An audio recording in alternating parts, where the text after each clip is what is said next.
서울시장 후보로 출마했던 개혁신당의 김정철 최고위원이 법원에 제기한 증거보전 신청이 일부 인용됐습니다. 다만 투표용지 부족 사태가 빚어진 송파구의 투표함과 투표지는 증거보전 대상에서 제외됐습니다. 조경원 기자의 보도입니다.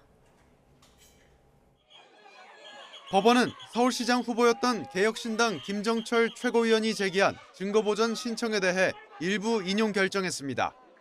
김 최고위원이 진실을 지키겠다며 중앙선거관리위원회 등을 상대로 투표지 부족 사태가 빚어진 투표소에 투표함과 투표지 등에 대한 증거보전을 신청한 지 하루 만입니다.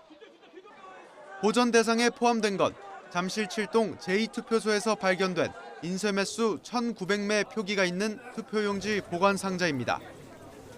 1,900매는 해당 투표소 선거인 수의 49%에 해당하는 수치라는 점이 알려지면서 선관위가 인쇄 당시 50% 하한도 지키지 않았다는 논란이 일었습니다.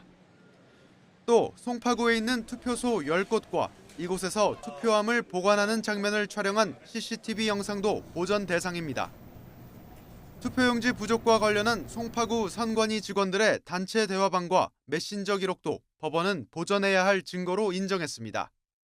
법원은 다만 투표용지가 부족했던 서울시 33곳 투표소의 본투표함과 투표지는 증거보전 대상으로 받아들이지 않았습니다. 법원은 결정문에서 선관위가 투표함과 투표지 등을 당선인의 임기 동안 보관하고 있기 때문에 인용하지 않더라도 신청 목적을 달성할 수 있다고 판단했습니다. 또 법관과 신청인 등이 직접 현장을 방문해 1,900매가 적혀있던 투표지 보관 상자를 검증하고 보전하기로 한 증거물들을 모두 동부지법에 보관할 예정이라고 밝혔습니다. 김 최고위원이 조만간 선거무효 소송의 전 단계인 선고소청 제기에 나설 예정인 가운데 이번에 보전 명령이 내려진 증거가 앞으로 이어질 소송에서 미칠 영향에도 관심입니다. YTN 조경원입니다.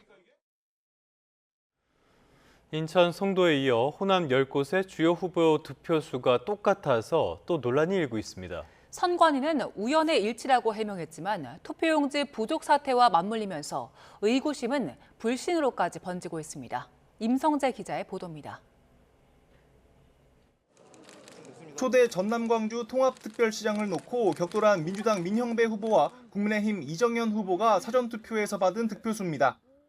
광주 송정일동과 고흥군 금산면에서 민 후보는 1,401표, 이 후보는 120표를 받았고 신안과 여수, 화순과 강진 등 두 지역씩을 한 세트로 모두 5세트가 똑같은 수치로 집계됐습니다. 앞서 인천 송도 1, 2동에서도 후보 득표수가 일치하는 사례가 나왔고 이에 낙선한 국민의힘 유정복 시장 후보는 부정개표와 조작 의혹을 제기했습니다. 이런 판박이 사례가 지금까지 12곳 확인된 건데 국민의힘은 믿기 어려운 일이 발생했다며 음모론으로 볼 일이 아니라고 주장했습니다. 5억 9천만 분의 1을 6번 곱해야 하는 확률입니다. 이 같은 사례가 얼마나 더 있는지도 아직 다 밝혀지지 않은 상태입니다. 선관위는 우연의 일치일 뿐 부정이나 조작이 개입할 틈이 없는 구조라고 반박했습니다.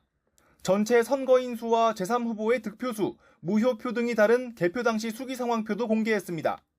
투표용지 부족 사태를 촉발한 선관위의 총체적 무능에 유권자 불신은 극에 달한 상황에서 선거철 직원들의 휴가 쏠림 실태도 공개됐습니다.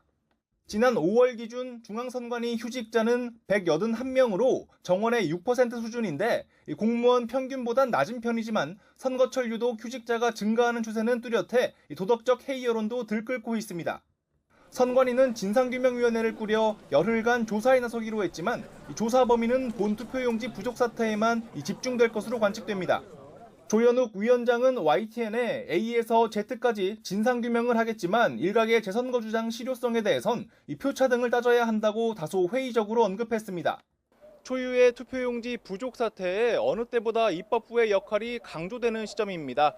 부실투표 개선 등 손질에 무게를 두는 민주당과 사전투표 폐지 등 구조 자체를 손보자는 주장이 나오는 국민의힘 사이에서 접점 찾기가 최대 과제가 될 것으로 보입니다.